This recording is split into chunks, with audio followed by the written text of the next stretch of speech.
the lanes and in terms of the mid game. It's just, I mean, if you look at the heroes on EHOME, can you imagine what happens to Queen of Pain if she blinks in a fight? It just seems like she's gonna blink in. She might not make her kill because of fissure, because of disruption, and she's definitely gonna die anytime she blinks in. So it's not a position you want your Queen of Pain to be in, especially if there isn't like there's no clear frontline on their team to draw the attention from enemies away from Queen of Pain before she goes in. Yeah. And for me, that's a real concern about what her effectiveness later on in fights is going to be like. Well, for those of you just joining us, guys, this is Game 3 here in the ESL One Frankfurt 2015 Chinese qualifiers between DK and EHOME. One apiece. EHOME took Game 1, DK took Game 2. I'm Durka here in the JD Studios. Joining me, Scant, as my co-caster, and on stats, Knoxville. So I've got the South African Army assembling to help me out today.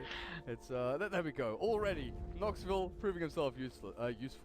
ZYF like it. hey, I caught myself before I said it. I nearly said it, but useful, definitely useful. ZYF Lycan looking pretty damn hot there, but you were mentioning the matchups here against Broodmother. They've got no one. And then the matchup tops, Scarth is going to zone out the off lane. Broodmother's going to do well at bot lane. The Shadow Demon Lena, okay, they can slow down the Brood, but then they don't have that aggressive potential to move towards mid or towards the off lane. I think they can kill Brood. I mean, they've got the early dust and sentries, and I think it's possible to kill him. And if they kill him once or twice, the lane will be perfectly fine for the Lycan. The Lycan's also been stacked some extra regen. So we're gonna have to watch the Shadow Demon and Lena, see how successful the early rotations are, because they could really win any of the lanes for their team. And look at this, Black.Z has moved to the top lane, and I wonder, the Shadow Demon and Lena is just casually staying here. Is this something they anticipated? Did they anticipate that there'd be like this kind of mind game switch of lanes and just preempted it themselves? Well, it does mean that... No, actually... No, I was gonna say it means Lycan has to handle the 1v3, but he doesn't, because they switched that as well. And it's actually Earthshaker just going to that safe lane against the aggressive tri lane. So the lane matchups are going to be pretty perfect, I think, for EHOME in this position. Was this something I was talking to you about? Maybe it was Slash. The really old school, like TI2-ish Broodmother with, like Sexy Bamboo is the one that comes to mind. When he used to play Brood every single freaking game, he would literally run to the offlane, place a web down, to bait out sentries, to bait out the supports to go there. But EHOME one step ahead, RTK lifted up into the air with a concussion shot, slowing him down. CTY with a spin. They should be able to drop this Earthshaker, just taking a little more time than they'd like. RTK does die in the end, and that's a nice, quick and easy kill up on top lane. Oh boy. Just missing out on that. DDC Lena finds the Broodmother up at top, and they buy smokes. It looks like they'll be trying to rotate towards mid. ENFlame doing very well against this Quap. And both of these 1v3 lanes are going to continue to look the same way. I think if the off laner or safe laner, actually as it is, goes too close, they just die, definitely, in both cases. So Broodmother's standing back now, Earthshaker's standing back now, and Earthshaker's gonna get the better positioning here because he's got creeps on his tower where the Brood has a lane pushing in actually. But I guess the Brood can go hide in the middle of trees like he is right now, also get some XP. I keep remembering and forgetting, but Sniper was completely ignored this draft. And I was just wondering how often that happens. I don't know if Knoxville can find that out, or mid lane ENFlame lifted up. He's got nowhere to run, tries the Vortex, maybe finds a counter kill here onto the Quap, but blink away will allow the Queen of Pain to escape, and the kill gets shared between the two of them. But yeah, Sniper was completely ignored in this draft. Completely. Yeah, and it's, I mean, if you think about it, I think EHOME just didn't want to run the Sniper again, and I think DK, after starting with Queen of Pain and Juggernaut, don't have space in their draft for Sniper, so it's pretty early on it gets dictated, and LaNm with the disruption actually going for the, probably not going to be able to kill Rubik, but stealing the bounty rune from right under his nose. Rubik was like one step away from picking it up, gets disrupted and loses the rune and half his HP as well. Fortunate for him. So now the Lycan has been left up alone on his top lane, but he's got a pretty decent amount of levels up here, nearly level 4. Black.Z heading into level 3. And he's far away from his soul ring, about 350 gold until that. But last hit wise, Lycan with that great early start, 16 for 4. The fact that, like you mentioned, RTK had the lane near his tower, really deterring Juggernaut from getting in too close. Doug is lagging behind just a tiny bit. Storman, oh man, Storman Quap.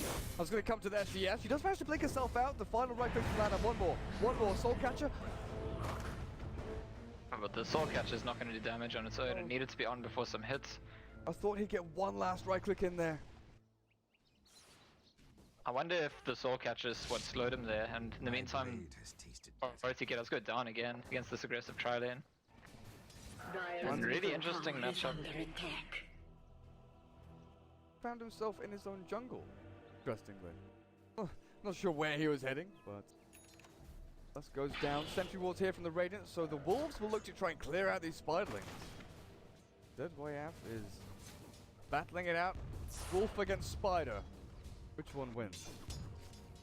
So EHOME are getting the better in terms of farm in this laning stage. The Lycan's actually doing really well 1v1 versus Brood. Just they left some sentry wards for him and the supports went to rotate and he's just winning the lane. Like doing a lot better than the Brood Mother is. So farm wise the Lycan on top, the Storm close to the Jagger, but there's no one else that has any farm on the side of DK. This Queen of Pain's lagging pretty far behind, and so is the Brood Mother. Do you remember those like old TV shows or YouTube sort of series where they'd have the Great White Shark against the Gorilla or something like that? You know, they'd battle out two animals, or they'd make the mechanical versions and see, okay, this guy, the pressure he exerts with his jaws is X amount. I want to see Wolf against this Spider. Not just a regular Wolf against Spider, I want to see Brood Mother against Lycan. Which one would actually win in a 1 versus 1? Yeah, I'm not too sure. I know what you're referring to. I'm trying to think of an example, man. Gonna land on a blocked up by Sheezry, but he doesn't get the block exactly right. One more final right click will get down the Undertaker in the end though. His middle lane, Storm now finds Queen of Pain with a Life Strike Array and Vortex. I gotta say, ROTK's deaths this game, like every time that I've seen two of them and half of the other one, it seems like he's overestimating his own ability. He's like, oh, I'm gonna like use this really good fissure and then there'll be no way they can get me, and each time he gets the fissure off and he dives anyway. And he needs to just start, you know, recognizing that there's limits to which he can actually achieve stuff. And, yeah, actually, he respawns now into the mid lane, or maybe even to the top lane. He keeps running into his own jungle in this area here, where there's such a nice, long sort of pathway for DK to chase him. They've got concussive shot, they've got boots on their supports, telekinesis. They've got more than enough to catch up, lift him, drag him back into the Juggernaut, who also has phase boots. So he either needs to hide in the trees and make sure that he just sits there getting experience, trying to maybe stop the push with the fish, or he needs to do what you just said, move towards mid lane, top lane, look for an opening, because right now the Lina and the Shadow Demon, they're pulling their weight. They're going towards mid, they're getting inflame, a lot of last hits, a lot of experience in gold, but Earthshaker not looking so hot.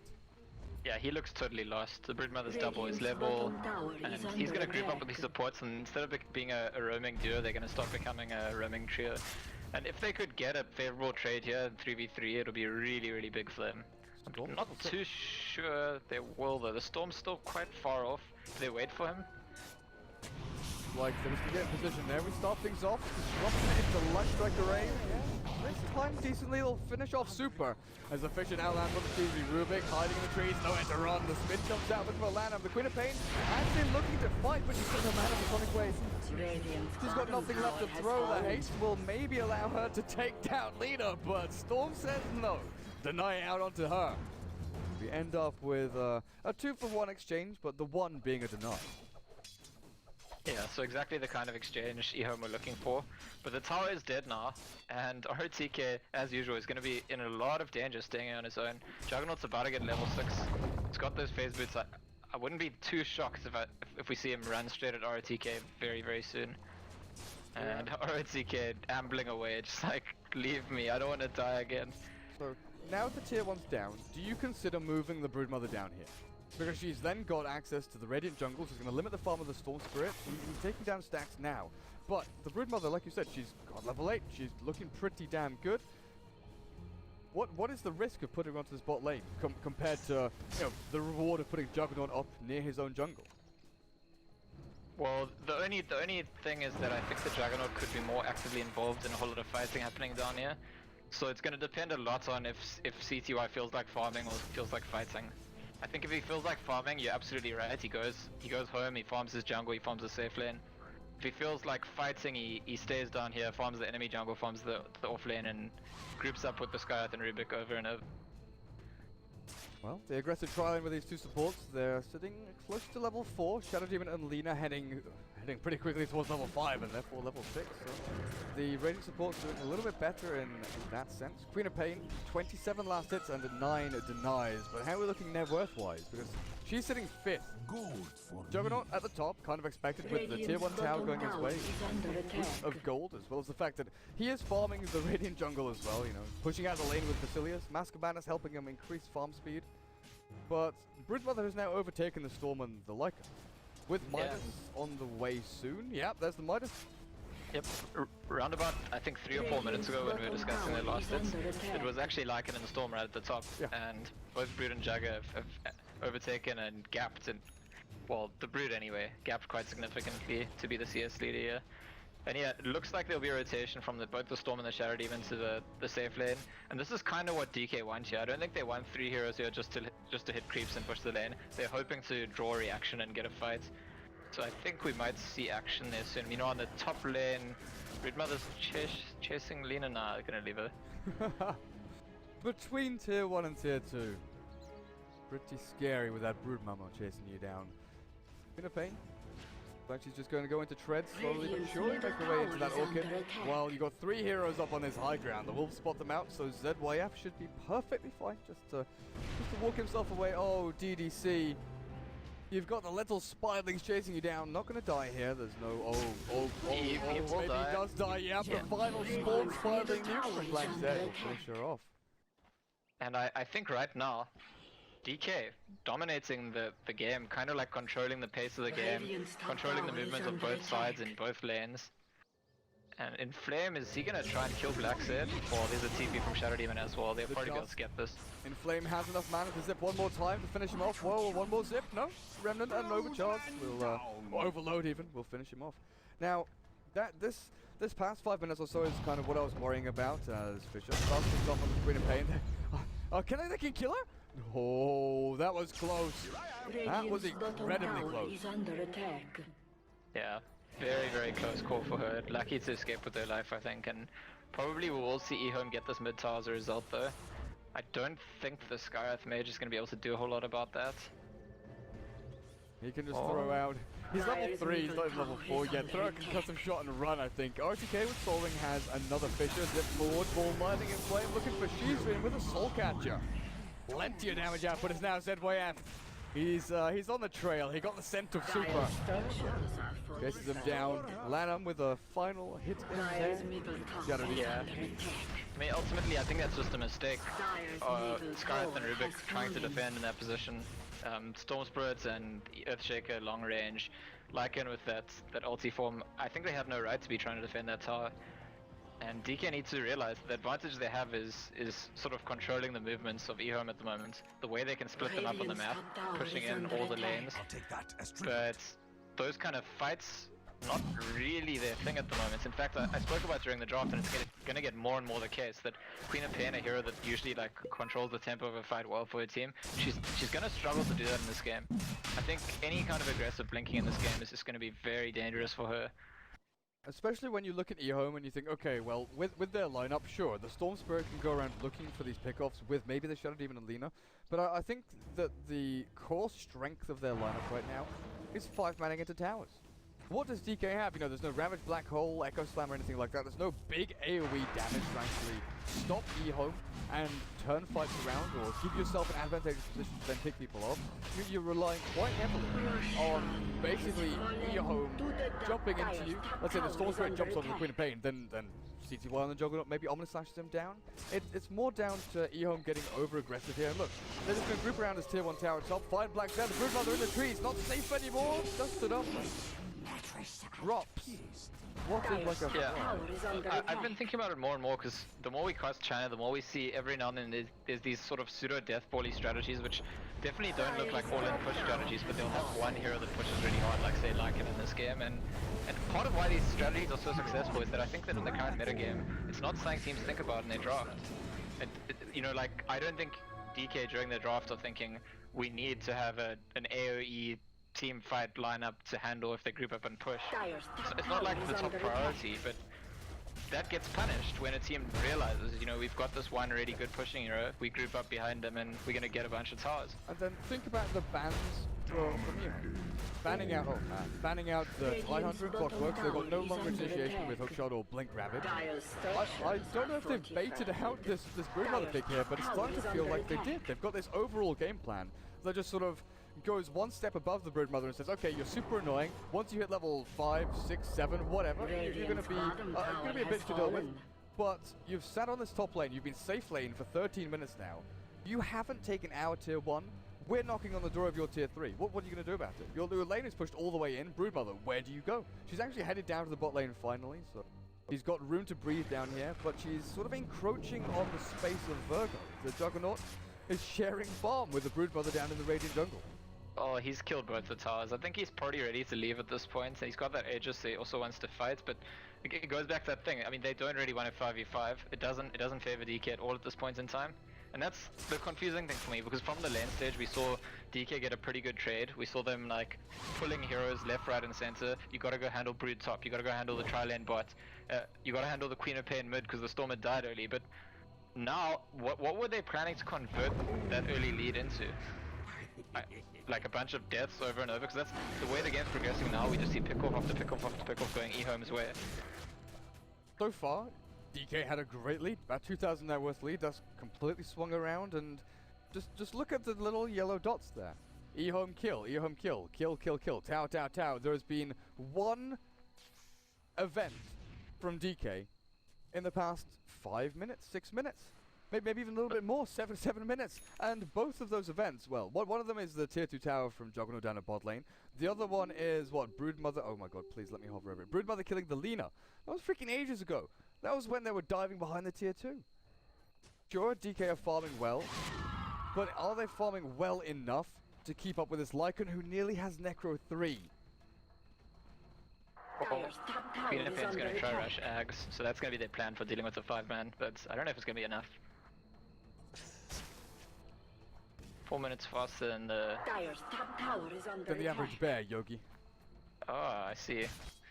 That's pretty good, and that's certainly pretty terrifying if you're DK.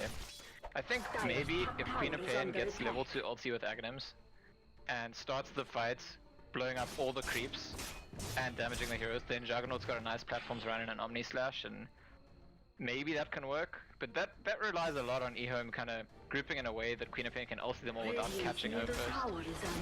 So what's the plan for this tier 1 as EHOME? Let it go? Sure, you'll flip it to try and slow them down. You got Earthshaker, RGK, 800 gold away from his Blink Dagger. But they don't want to fight into the Aegis. They don't want to fight into the Aegis.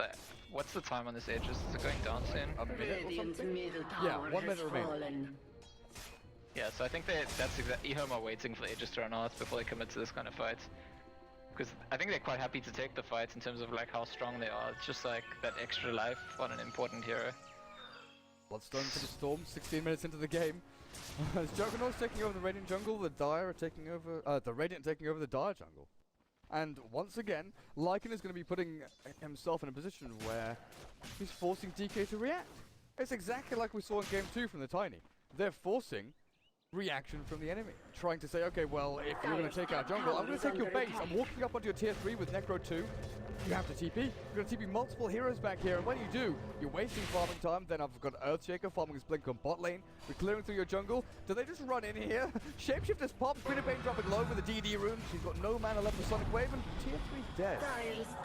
Shapeshifter's been stolen by the Rubik, and he pops that instantly. Queen of Pain nearly died just from killing the Necro, I think. She blinked and screamed and took a whole lot of damage, so it must have been that last hit on the red Necro.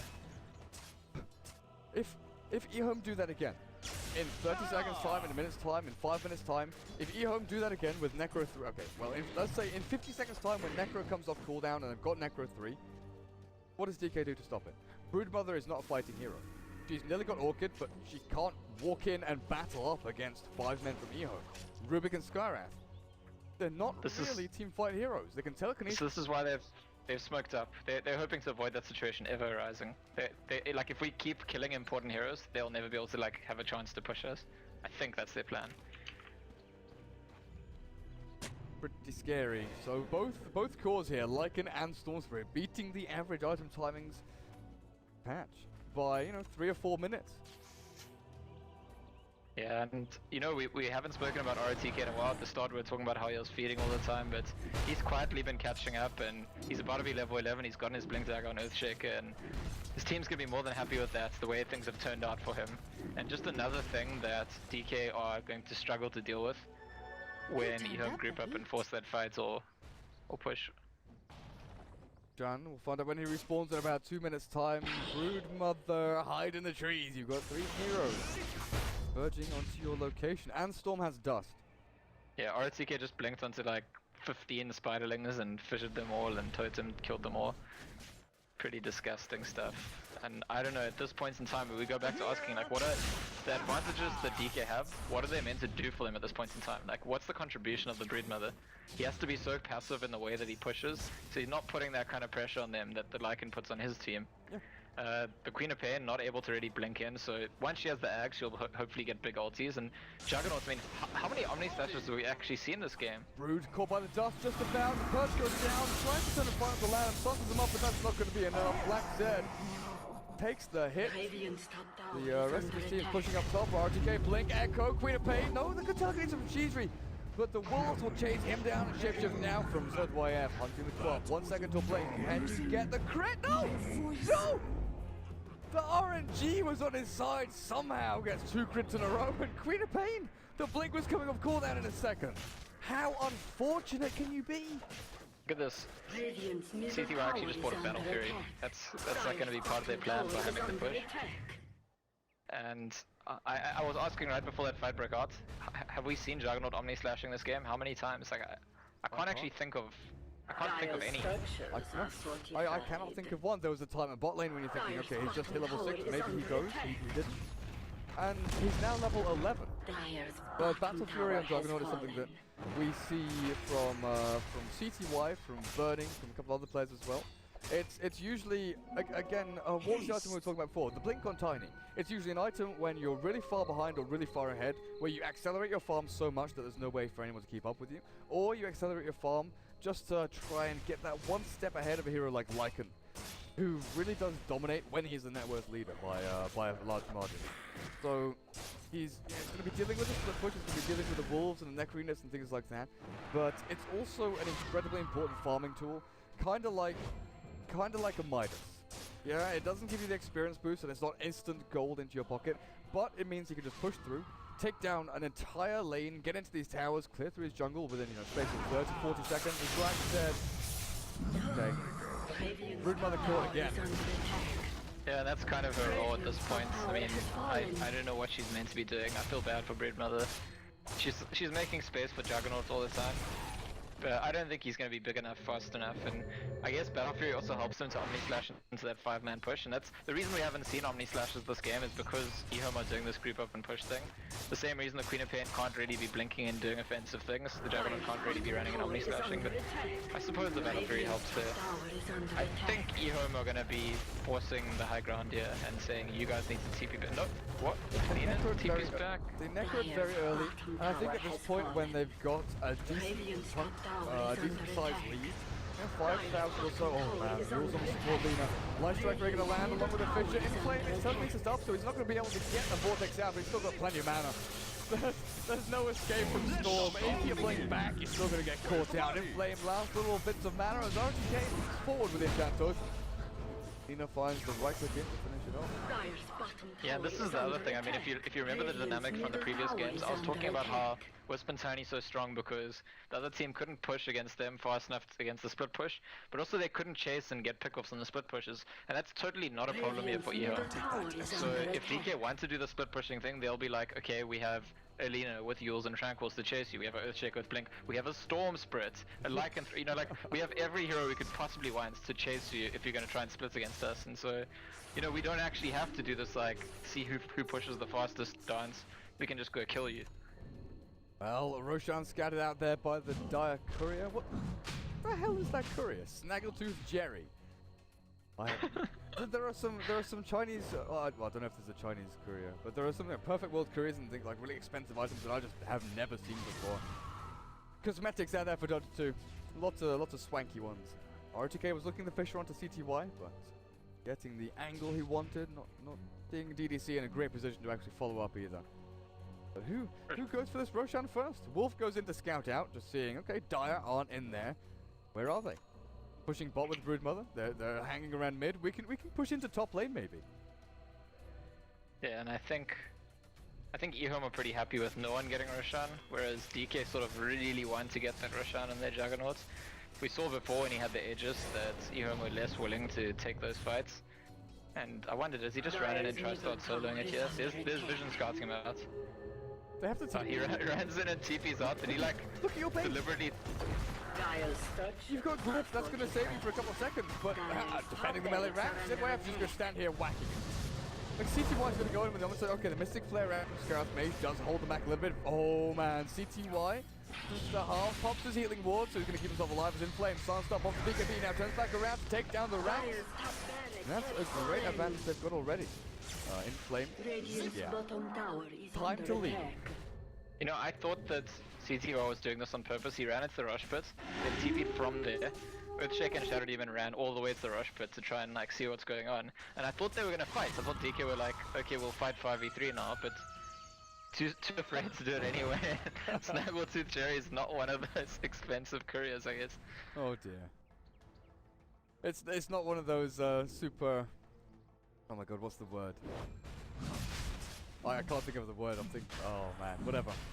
For some reason, the word elitist is in my mind, but whatever. It's not one of those really special careers that you can only get from certain depths in the perfect world. And it's 70 cents blink, Echo Slam, RTK fight, CTY, it's gonna get nuked down, pops the Manta, but still score! Ball lining across as the Sonic Wave from Quap does very little to defend his team. It tickles the Storm Spirit. I still want to know if Juggernaut's used Omni Slash yet this game, because again, this is a fight where he dies without using it. And I don't remember seeing it. I really don't. There must be a way to find out. I know that Pimp Muscle over on Dota Pit has those little pop-ups to say when a spell is used. So with the API, you must be able to find out how often the spell has been used throughout the duration of the game. I know we can check after the game with stuff like that, Dota, but I'm not too sure. Maybe there's a way that Knoxville can find out before the game ends. I'm not too sure. If you get the live feed like that, Knoxville's gonna start typing away. You can use combat log, but it's not good, he said. And I'm paraphrasing here. But yeah, we can look for ourselves after the game. Find out what exactly is up with that. CTY maybe just feels like there's never been a good situation to Omni Slash, but even so, just throw it out. They're not going to take it mid tier 3, but at this rate, he might as well have been using Omni Slash to like farm stacks or something, you know, one-shotting all those creeps, because if he's used it, it's been max once or twice, because we didn't see it. I mean, he had a dominant performance in the lane at the start, and then since then it's been mostly farming and avoiding fights, and where he's been in a fight now, he just died straight away before he could do anything. He's chain stunned down. There's nothing he can do. Blink, Echo Slam, and Chant Totem Fisher. I think we worked it out that something like an 8-second like chain stun or Queen of Pain. The DKB stormed down. Wrong slash. First time in the game probably, but Queen of Pain escapes. The Juggernaut does finish off. LaNm is now. He's stuck behind enemy lines. Throws down the healing water. Is taken out by ENFlame. Chased down as he spins away. Spinning to glorious victory, or maybe not, as a two-man Fisher catches them both. Starts up now with Flame. With Aegis Immortal will pop himself back up into the land of the living. Where's the Lycan? Where is Mr. Lycan?